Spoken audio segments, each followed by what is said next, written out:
Dear Journal, despite being very close to 1,000, I've let my caching mojo and wanderlust fight each other to the death, and been less of a slave to my GPS and more of a ride where I feel like it and then check what's around kind of guy, which leads us, well me, here to this bridge on this path near a terrain 4 cache. This cache is called the Island. It's got a dozen or two favorite points. I need to get through that high grass tick zone.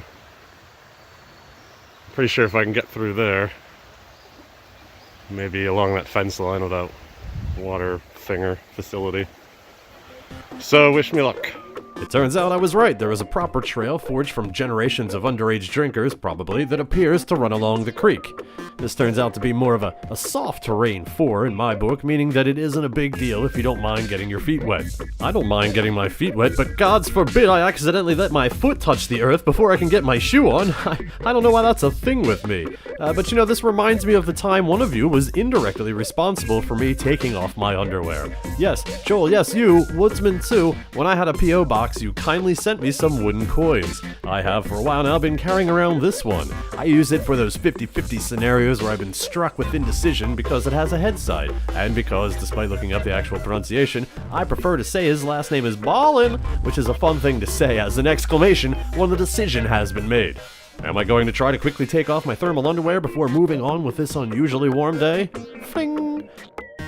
Yes, Ballin! So I thought in the spirit of friendship I would show you how I win coin tosses while I was out doing an adventure lab.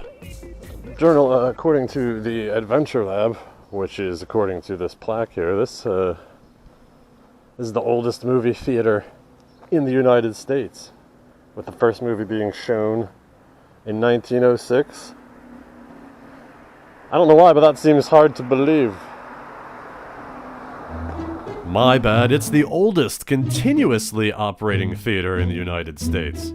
So, since there wasn't a point of interest or scenic backdrop that I felt comfortable at during the Adventure Lab, I retreated to the cashless woods.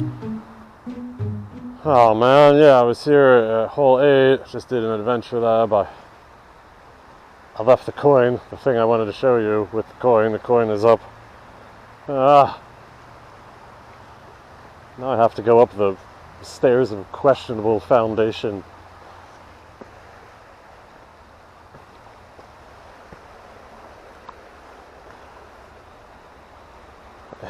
Yeah, I'll pass putting my entire body weight on that. Oh no, wait, no, I do have the coin on me. God damn it. This is, in a way, your fault, Joel. Yeah, actually, it turns out the little pouch that I had the coin in, that's at home. So I'll just have to show you from my garage or something. This is ridiculous. It's a little ridiculous, but this isn't ridiculous. Ballin'! Boom! Magic ballin'. Heads or tails? Yeah, that's the old trick, right? You do it, you flip the coin, you go heads or tails. We see what it is, right? Boom! Did I flip it? I did not. Yeah? I assure you it's much more impressive in person. You just need to learn how to sneak a peek at the coin between when you catch it and when you dump it in your other hand, then decide whether to execute the little sleight of hand, and you can predict any coin toss you do. So, again, maybe you learned a little something there, and I learned a little about Albert Ballin, shipping magnet, and now associated with cheating children out of their spare change and removing my clothes, but I mean not at the same time. Obviously those are two separate things. Thanks, Joel.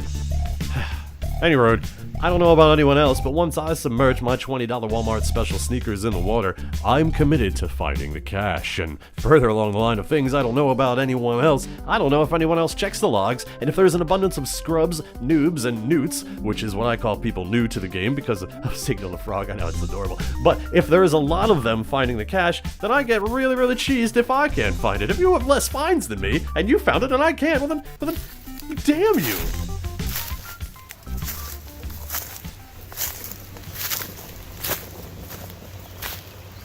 Brown on brown.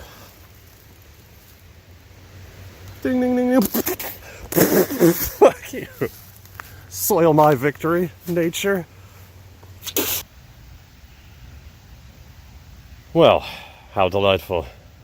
That was a taxman cache.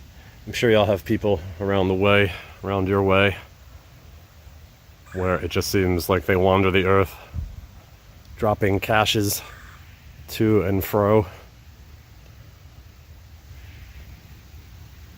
Did you know about this spot in advance, or did you decide to explore for the sake of caching? I wonder. Anyway, there should be more than enough time for tick scum to die if you're on there. Leaving the island and my ponderings on prolific cache hiders behind, I felt refreshed.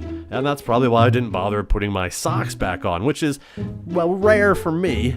There's a nature preserve a short ride away with an ancient cache that I'm sure will help me fill some quizzle or frizzle grid or whatever it's called, but I'm interested in if the original log is still in it. Cachers back then tended to write more stuff in the log, so I stashed my bike and moseyed on down to ground zero.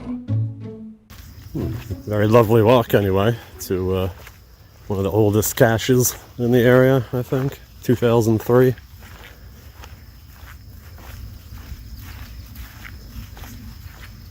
My shoes are making farting noises though because I was in the water and I'm not wearing socks. And this is probably going to be in the gnarly woods. Fuck it. Just a little bit. Oh god, that's this is fucking terrible. What a horrible experience I am having. Come on, you son of a bitch, be right here. Fuck you. Come on. Be under. No. Not again. I officially declare that a wintertime cache. I'm sure this is a portrait that many of us have painted in search of the geocrack with our blood. But, well, it's not like anyone forced me to go into the scratchies wearing slick, wet, cheap-ass sneakers and no socks. Sometimes you just have to accept the situation you put yourself in and say, geocaching!